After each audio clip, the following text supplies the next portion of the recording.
don't have enough light to make your pictures, or you just want to push your creativity? If you said yes, then continuous lighting is for you. So let's get to it. So here's some great tips on continuous lighting. What is continuous light? Basically, it is a light that is on all the time. Yes, you could say that natural light from the sun is continuous light, but this is a little different.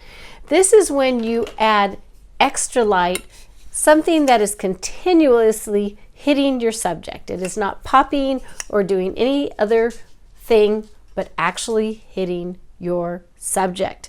And you do this because you may need, again, a little bit more light, or you want to be dramatic, which is a lot of fun. Continuous lighting is a lot of fun and a perfect way for you to really learn about light, understanding light in more detail. So there's a couple things that, again, I would like to recommend. First of all, when you're playing with continuous light, you will see different changes. This light right here is a bulb that says 5500 Kelvin. And basically what that means is that this light is a natural light source. So you won't change yellow or blue or any kind of funkiness with this. And what do I mean by that? Some lights will emit a warm feeling to it and everything is yellowish. Some lights will light with a bluish feel to it. Just know that when you photograph and you're using a continuous light, if you see it too yellow or you see it too blue, on your camera you will have a dial that can help you with color. But I have a custom white balance video that I'm going to share down below so you can understand how to customize your camera so you get the perfect color when you shoot.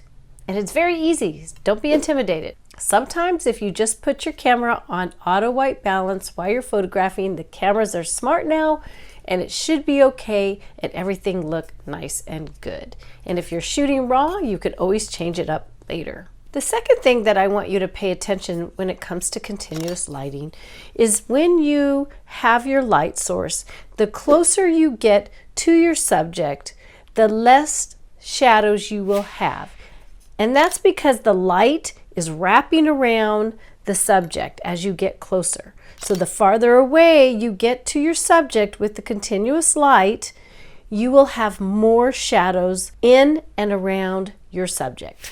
If you would like to light your subject with your continuous light and have more dimension, say more creases in the actual subject so you could actually see the detail, then you want to side light your actual subject. If you want a flower or anything that you are working on, even landscape, I use continuous light with a flashlight, and if you want a more soft feel to it, then you're going to light your subject straight in front of the subject. The light is going to hit in front. Side gives you dimension and front gives you a soft feel. So let's talk about chromatic aberration. When you start to play with light, especially continuous light, and say you have two different contrasting colors or a very light bright area from the light and a very dark, you may see a red greenish effect that comes around the subject, and that's because it's so contrasty, because you're adding the light and it's so different. It will happen with all light, natural light, strobes, whatever. But I want you to pay attention, because when you start playing with light, it's good for you to make that level, a step level in your photography. You want to remove all that ugliness of the yellow, purples, greens around your subject or wherever it is in your actual frame, and you just can click it on actually Lightroom or any post-processing software to remove that. So pay attention, because you're now adding a different source and it may kind of mess up your image just a little bit if you have a less expensive lens. What I like to do is challenge you and add at least 2 different lights. So think of your continuous light first as a key light, which means that light you're going to light first. You're going to, wherever your subject is, wherever you want the main light to go, that's called the key light. First do that, and then get your exposure, then add a fill light where you need to add a little extra light, say where the dark spots are in the actual frame.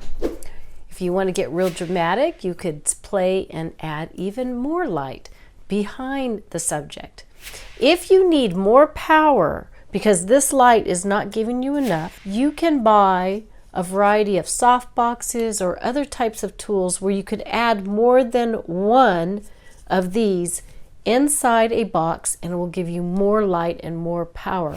Or you can buy a bigger light. Now I know I've been showing you this light through the whole video, but know that continuous light could be a candle, a lamp that you have in your home, a flashlight.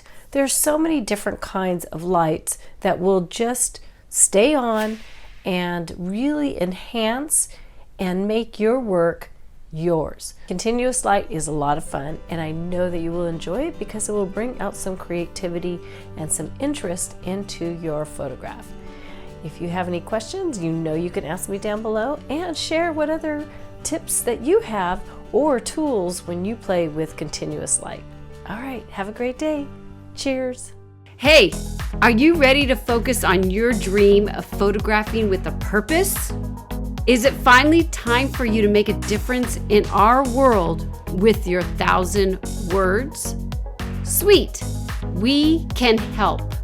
Get started and register for SJP membership program at membership.sullivanjphotography.com. Set your goals and complete them.